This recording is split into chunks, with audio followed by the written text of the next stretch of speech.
کہ 2018 میں جس طرح اسٹیبلشمنٹ نے عمران خان کو الیکشن جتایا تھا، اگر ہم نے کوئی ہل جل نہ کی یا ہم کوئی آگے بڑھ کے کوئی کارروائی نہ کی تو ایسا ہو سکتا ہے کہ 2023 میں بھی وہی واقعہ ہو.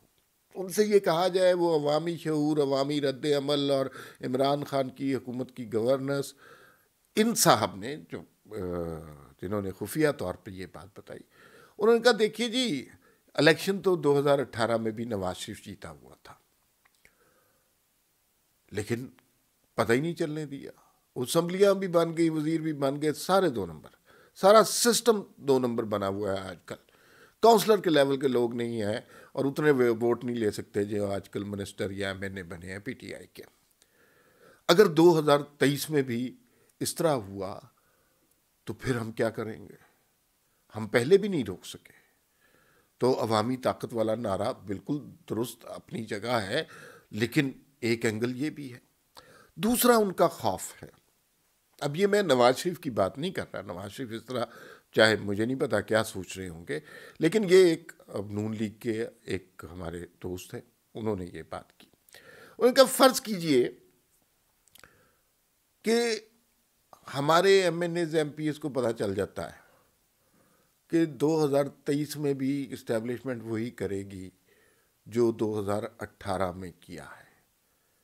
تو بہت سارے لوگ ان میں سے جو کانسٹیٹوئنسی پالیٹکس کرتے ہیں، جن کو کوئی نظریات سے زیادت والی کہانی کوئی نہیں ہوتی ان کے پاس، وہ کیسے آگے چلیں گے؟ ہو سکتا ہے کہ وہ ہمیں چھوڑ جائیں، ہو سکتا ہے کہ وہ اپنے حلقے بچانے کے لیے، اپنی سیاست بچانے کے لیے دوسری جماعتوں کو جوائن کر لیں، تو پھر ہمیں ان کی ضرورت پڑے گی. تیسرا انہوں نے یہ خدشے کا اظہار کیا کہ اب حالات اتنے دگرگوں ہو گئے ہیں کہ ہو سکتا ہے کہ کہیں مارشل لا نہ لگ جائے. 50% چانس ہے کہ مارشل لا لگ جائے. میں ذاتی طور پر ان کی ان باتوں سے بالکل اتفاق نہیں کرتا اور میرے لیے بڑے محترم ہے، لیکن میں یہ سمجھتا ہوں کہ مارشل لا تو نہیں لگ سکتا. اس ابتر صورتحال میں مارشل لا لگائیں گے، دنیا سینکشنز لگا دے گی، تو جو پیٹرول ابھی ہمیں ملتا ہے 150 روپے کا وہ لیٹر، وہ 250-300 کا ہو جائے گا. پھر وہ بھی جوتے کھائیں گے. لوگوں نے زندہ تو رہنا ہے نا، تو جب ان کے لیے زندگی کے مسئلے پڑ جائیں گے تو وہ نہیں خیال کریں گے ادارے کا یا اسٹیبلشمنٹ کی حرمت کا اور قومی وقار وغیرہ. وہ پھر بھوکا پیٹ تو پھر بھوکا پیٹ ہوتا ہے. دوسری بات یہ ہے کہ نظریات کی سیاست اور وہ MNA MPA چھوڑ جائیں گے، یہ بھی میرے خیال میں نہیں ہو سکتا، اس لیے کہ ابھی بھی بہت سارے لوگ نواز شریف کے ساتھ نہیں ہیں. وہ اس لیے ساتھ ہیں کہ انہیں پتہ ہے کہ اگلا الیکشن انہیں ملے گا اور وہ کانسٹیٹوئنسی پالیٹکس چاہتے ہیں. نواز شریف کے اوپر منحصر ہے، وہ جس طرف اشارہ کریں گے اس طرف وہ لوگ چلنا شروع کر دیں گے. نواز شریف کی محبت میں نہیں، ووٹ کے عزت دو کی محبت میں نہیں، اپنی نشست بچانے کے چکر میں. تو وہ نون لیگ کا ووٹ تو بہرحال پنجاب میں ہے، اس سے آپ انکار نہیں کر سکتے. جو مرضی کر لیں، بلکہ کتنی دھاندلی کریں گے، 19 سے 20 کر سکتے ہیں، لیکن اگر ایک جگہ ایک بھی ووٹ نہیں پڑا، وہاں 50,000 ووٹ کے مقابلے میں تو نہیں جیت سکتے نا. تو اس پہ رائٹس ہو جائیں گے، اس پہ ہنگامے ہو جائیں گے. تو یہ نہیں ہوگا. میرے خیال میں یہ کوئی ضرورت نہیں ہے تحریک عدم اعتماد کی.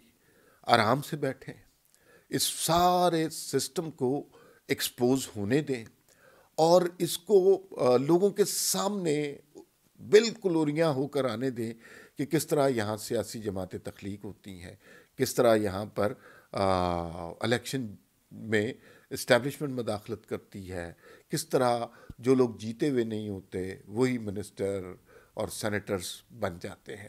کوئی جلدی نہیں ہے کوئی ضرورت نہیں ہے تحریک عدم اعتماد کی. اسمبلیاں ٹوٹتی ہیں، بسم اللہ. الیکشن نئے ہوتے ہیں تو بہت اچھے. اس میں تھوڑا سا ایک کیچ موجود ہے اور وہ کیچ پیپلز پارٹی کا ہے.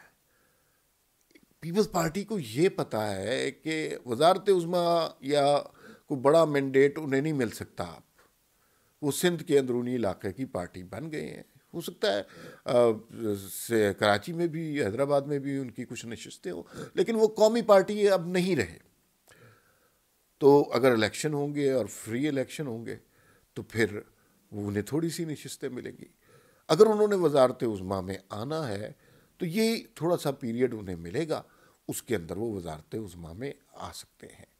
اور اسی لیے آپ نے دیکھا کہ زیادہ جلدیاں ان کی طرف سے دکھائی جا رہی ہیں۔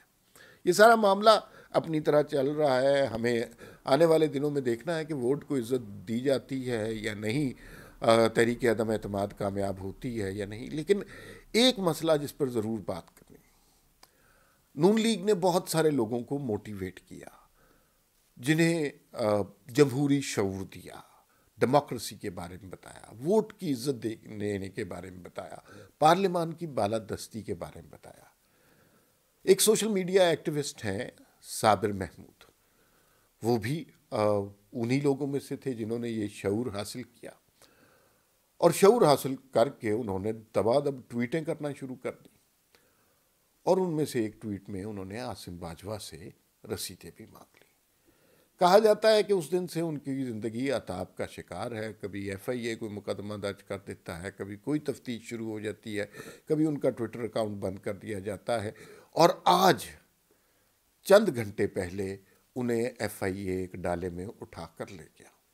اس پہ نون لیگ اب موجودہ پوزیشن میں کتنی آواز بلند کرتی ہے یہ ضرور دیکھنا پڑے گا، لیکن صابر محمود جیسے لوگ، ویسے لوگوں کی اب عوام میں کمی نہیں ہے، اور اتنے ویگو ڈالے کسی کے پاس بھی نہیں ہے کہ 22 کروڑ لوگوں کو اٹھا لے۔ تو یہ ابھی یہ جو اقدام کیا گیا ہے ایف آئی اے یا ایف آئی اے کے پیچھے جو لوگ ہیں، انہیں اس پر معافی مانگنی چاہیے، صابر محمود کو باعزت بحفاظت گھر پہنچانا چاہیے، ورنہ عوامی غم و غصہ ایک خاص حد سے آگے نکل جائے تو پھر وہ کسی ادارے کا لحاظ نہیں کرتا۔